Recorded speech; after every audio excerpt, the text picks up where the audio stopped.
Bom, dando continuidade ao nosso curso de Física 1, nós vamos falar agora sobre as órbitas geoestacionárias, né, que são um tipo de órbita muito específico e com imensa aplicação, né, para satélites serem enviados lá, enfim, para a parte de telecomunicações, enfim. É um tópico bem relevante e que utiliza noções bem básicas de gravitação que a gente consegue discutir aqui. Okay? Qual que é a ideia de órbitas geoestacionárias? Né? Provavelmente você já sabe o que é no ponto de vista qualitativo, certo? Ou talvez já tenha estudado um pouquinho, porque a gente vê órbitas geoestacionárias como aplicação em gravitação, inclusive no ensino médio. Né? Enfim, mas eu queria chegar aqui na relação das órbitas geoestacionárias, que muitas vezes a gente não vê no colégio. Depende muito do professor, do livro que está usando, né? Enfim, da boa vontade também da turma, depende de muitos fatores. Então estou colocando aqui porque é uma forma de aplicar as noções de gravitação, né? Enfim, a gente discutir um pouquinho mais ainda esse contexto. Okay, qual que é a ideia de órbitas geoestacionárias? Bom, sempre que a gente fala de movimentos de órbita, né, deixa eu até desenhar aqui o planeta em azul como exemplo, né, a órbita é um tipo de trajetória em torno de um corpo celeste, no caso aqui, né, para a gente, em torno da Terra, né, de forma que esse corpo vai ficar se movimentando, mas nunca vai cair no planeta, porque a órbita, né, enfim, faz com que ele sempre fique movimentando ali bonitinho. Ok? Uma das órbitas que tem bastante interesse, né, atual, né, não só atual, mas enfim, vai continuar tendo interesse por muitos anos, são as órbitas que nós chamamos de geoestacionárias. Qual que é a ideia? Né, é possível, e eu vou mostrar o porquê, a gente mandar satélites que vão descrever o seu movimento de órbita, mas eles vão dar a impressão de que estão parados. Como assim? Vamos lá, a gente sabe que a Terra gira, certo? A Terra gira em torno do seu eixo. Se eu conseguisse mandar um satélite que o movimento de órbita dele tivesse a mesma velocidade angular da Terra, eu conseguiria garantir que o satélite está se movimentando, mas quem está na Terra, se olhasse para cima, sempre ia ver o satélite parado. Por quê? Porque ele está andando, né, está fazendo o movimento de órbita junto com o movimento de rotação da Terra. Então essa que é a ideia da órbita geoestacionária. É uma órbita em que os objetos que estão nessa órbita, os corpos que estão nessa órbita, eles sempre ficam em cima da mesma posição na Terra. Okay? E isso tem uma aplicação gigantesca, né? Porque, enfim, você está mandando um satélite que sempre vai ficar em cima da mesma região, por exemplo, isso é muito estratégico. Né? Agora, órbitas geoestacionárias, como sugere, né, essa construção daqui, são órbitas bem específicas. Como elas são bem específicas, você deve supor que não são órbitas que podem ser feitas de qualquer jeito. São órbitas que têm as suas limitações. Você não consegue fazer órbita geoestacionária para qualquer região da Terra. Então, primeiro aspecto importante de órbitas geoestacionárias. Ok? A partir dessa, né, descrição do que é uma órbita geoestacionária, primeira conclusão que a gente consegue chegar é que, primeiro, a órbita geoestacionária ela só consegue existir se a órbita for circular. Né? Por mais que as órbitas são elípticas, para ser uma órbita geoestacionária, ela tem que ser circular. Por que ela tem que ser circular? Aqui por um motivo claro.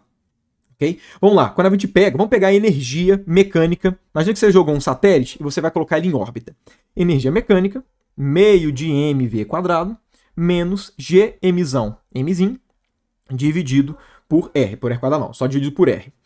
Vamos lá, o satélite ele vai desenvolver um movimento de órbita. Se eu quero que ele sempre fique em cima da mesma posição, eu gostaria que a velocidade dele, o módulo, fosse constante.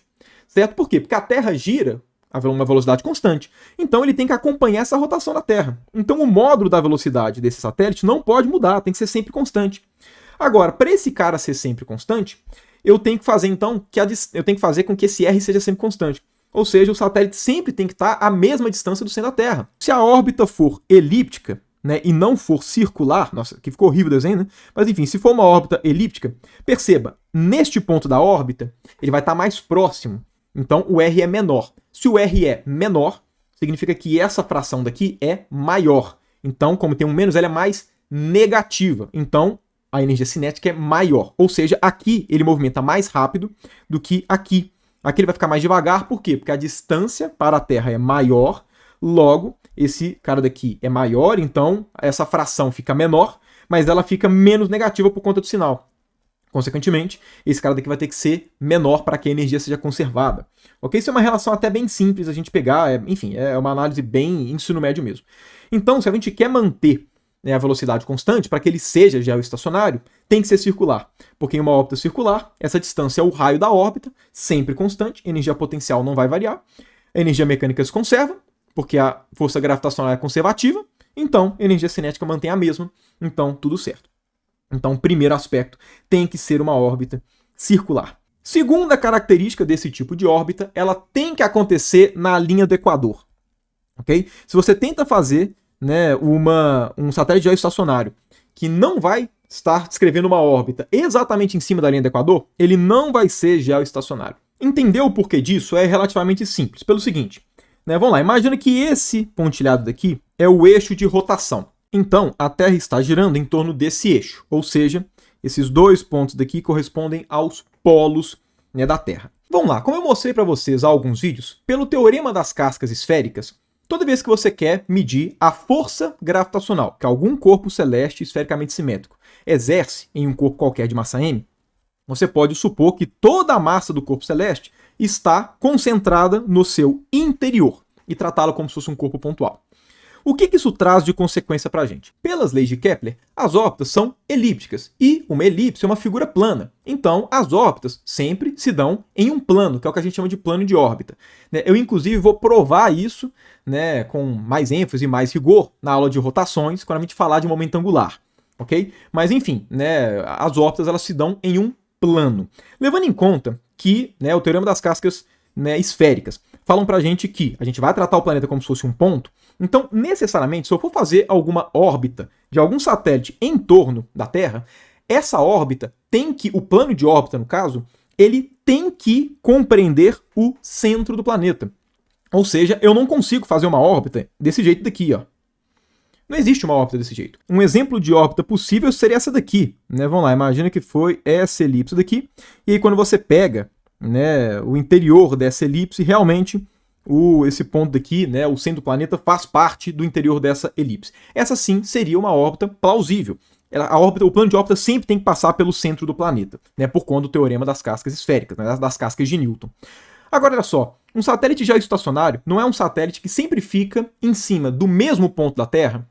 Então, um pressuposto básico é que a velocidade, né, desse satélite ela tem que ser paralela à velocidade de rotação da Terra. Se essa linha tracejada é o eixo de rotação da Terra, então a velocidade de órbita sempre vai ser, né, aqui no caso, né, mantendo algo dessa forma daqui que eu estou colocando, ok?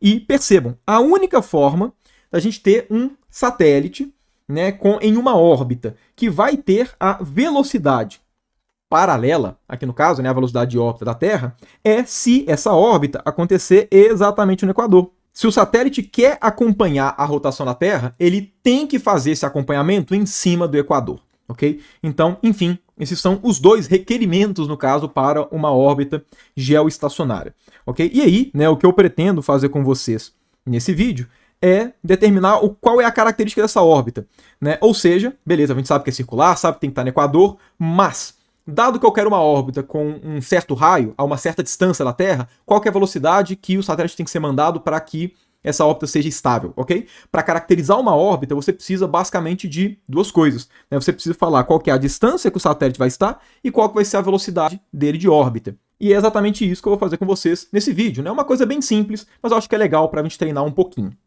ok? Vamos lá, vamos supor aqui que essa minha Terra daqui está sendo desenhada de forma que aqui é o polo. Ok? Só para poder ficar mais fácil de desenhar. Então, a nossa órbita geoestacionária, eu vou representá-la dessa forma daqui. Né? Pronto, um círculo, né? De forma que o nosso objetivo aqui, né, vai ser, então, determinar o raio mais especificamente, né, para ser o mais próximo das aplicações que a gente tem hoje em dia, vamos determinar essa altura daqui, ok? Porque, evidentemente, quando você vai mandar um satélite, é muito mais fácil a gente medir a distância com relação à superfície do que com relação ao centro da Terra. Então, vamos medir esse H, ok? E se eu for colocar aqui esse corpo de massa m para orbitar, qual que vai ter que ser a velocidade dele de órbita? Então vamos lá, como é que a gente caracteriza fisicamente, né, de forma mais precisa, uma órbita geoestacionária? A órbita geoestacionária é aquela em que a velocidade angular de órbita vai ser igual à velocidade angular da Terra e esse h é constante, ou seja, órbita circular, ok? É basicamente isso que a gente vai utilizar para poder caracterizar, né? Enfim, para poder falar um pouquinho das órbitas. Então vamos lá, a partir dessas relações, qual é a forma mais natural da gente estudar órbitas geoestacionárias? Vai ser a partir da terceira lei de Kepler. Por quê? Porque se as velocidades angulares né, da órbita geoestacionária, né, de um satélite em uma órbita geoestacionária, é igual à velocidade, né, angular da Terra, né, de rotação da Terra, isso significa o quê? Significa que o período de órbita, né, da órbita geoestacionária vai ser igual ao período de órbita da Terra. E falou de período, na hora você vai pensar em terceira lei de Kepler. É a relação que envolve período na gravitação. Então vamos lá. Levando em conta que esse satélite está orbitando a Terra, então a nossa terceira lei de Kepler fica como? Fica T2 sobre R3, no caso, o período do que está orbitando a Terra, né, ao quadrado, dividido pela distância que essa órbita acontece, né, ao cubo. Aqui eu estou colocando só a distância, porque eu estou levando já em conta a órbita circular. Esse cara daqui vai ser igual ao quê? A 4π quadrado dividido por G, massa da Terra. Então vou colocar aqui um mt para deixar claro que é a massa da Terra. Agora, a gente sabe que esse período é igual ao período da Terra, então a gente pode colocar aqui um t no período. Consequentemente, a gente chega aqui, a distância do satélite, a partir do centro da Terra ao cubo, vai ter que ser igual ao quê? Vamos lá, vai ter que ser igual a G, massa da Terra, vezes período da Terra ao quadrado, dividido por 4π ao quadrado. Logo, né, a distância desse satélite a partir do centro da Terra vai ser a raiz cúbica desse cara daqui. Né, bom, levando em conta que a gente quer determinar quem é esse H, e essa distância toda que a gente determinou que é o Rzinho, é o raio da Terra mais, né, esse H, então, né, esse cara daqui, vamos lá, esse Rzinho vai ser igual ao raio da Terra mais o H, logo o H, né, a altura que a gente tem que mandar o satélite, vai ser essa raiz cúbica daqui, né, vamos lá, essa raiz cúbica daqui, menos o raio da Terra. Então tá aqui, né, a nossa solução da órbita geoestacionária. Né? Percebam que o que esse resultado mostra para a gente é que existe uma única órbita geoestacionária. Né? Não existem duas órbitas que acompanham a rotação na Terra. E é fácil a gente perceber isso, por quê? Porque essa altura ela está em termos somente de constantes, não tem nada que pode variar aqui. Olha só, né? 4 né, constante, π é constante, período da Terra é constante, massa da Terra é constante, constante da gravitação universal é constante e raio da Terra é constante. Então existe uma única órbita geoestacionária. Okay? A partir, né, desse resultado, a gente também pode se perguntar, né, qual que é a velocidade que o satélite tem que ser mandado. Né, porque, evidentemente, se você vai mandar um satélite geoestacionário, você vai, né, lançar esse satélite até essa altura e você tem que fazer com que ele tenha a velocidade suficiente para poder manter, né, a sua órbita. Como é que a gente faz para determinar essa velocidade de rotação? A velocidade é até mais simples, pelo seguinte. Né, vamos lá, a gente sabe que ele vai estar, né, a essa altura daqui. Né, raio da Terra mais Hzinho, que corresponde a essa raiz cúbica. Né, consequentemente, vamos lá, levando em conta que ele vai estar numa órbita circular, e por conta disso a velocidade angular é constante, então o módulo da velocidade dele mesmo também é constante. Né, agora, qual que vai ser a trajetória que ele vai seguir, a distância dela? Vai ser 2π vezes esse raio, ok? Então, a velocidade vai ser o quê? Vai ser a distância que ele vai percorrer, 2π vezes nessa raiz cúbica de G, massa da Terra, período, né, da Terra, período da Terra ao quadrado, dividido por 4π quadrado. Esse cara daqui corresponde ao comprimento, né, ao perímetro, no caso, né, da trajetória, né, enfim, do círculo que ele vai descrever. Esse cara todo vai ter que ser, né, feito em quanto tempo? Exatamente em um período. Okay? Então, esse cara aqui é a velocidade de fato. Né, como aqui dentro da raiz a gente já tem período e a gente já tem fatores aqui, né, de 2π, faz sentido a gente passar esse cara para dentro da raiz. Então, vamos lá, passando esse cara aqui para dentro da raiz, então o 2π sobre, no caso aqui, né, sobre o período da Terra, vai aparecer, no caso, o período da Terra ao cubo, vai aparecer aqui um 2π ao cubo, isso tudo aqui, raiz cúbica, aí, olha só, 2π, o cubo dele vai trocar com o 2π aqui de baixo, né, esse cara daqui ao quadrado vai cortar com esse ao cubo, né, de forma que a velocidade vai ser o quê? Vai ser raiz cúbica de 2π gmt dividido pelo período, né, de rotação da Terra em torno de si mesma. Okay? Então, essa daqui vai ser a velocidade de órbita, né, para que gere a órbita geoestacionária exatamente nessa altura daqui. Okay? Então, é isso. Está aqui caracterizado completamente a órbita geoestacionária e, portanto, né, vou encerrando esse vídeo. Né? O objetivo aqui realmente era chegar, né, nesses dois resultados. Né? Percebam, são resultados bem simples. Para chegar nesses resultados, né, a gente não teve que pensar nada fora da caixinha. Mas mesmo assim, é um resultado muito simples com uma tremenda aplicação hoje em dia, né? Satélites geoestacionários são extremamente importantes.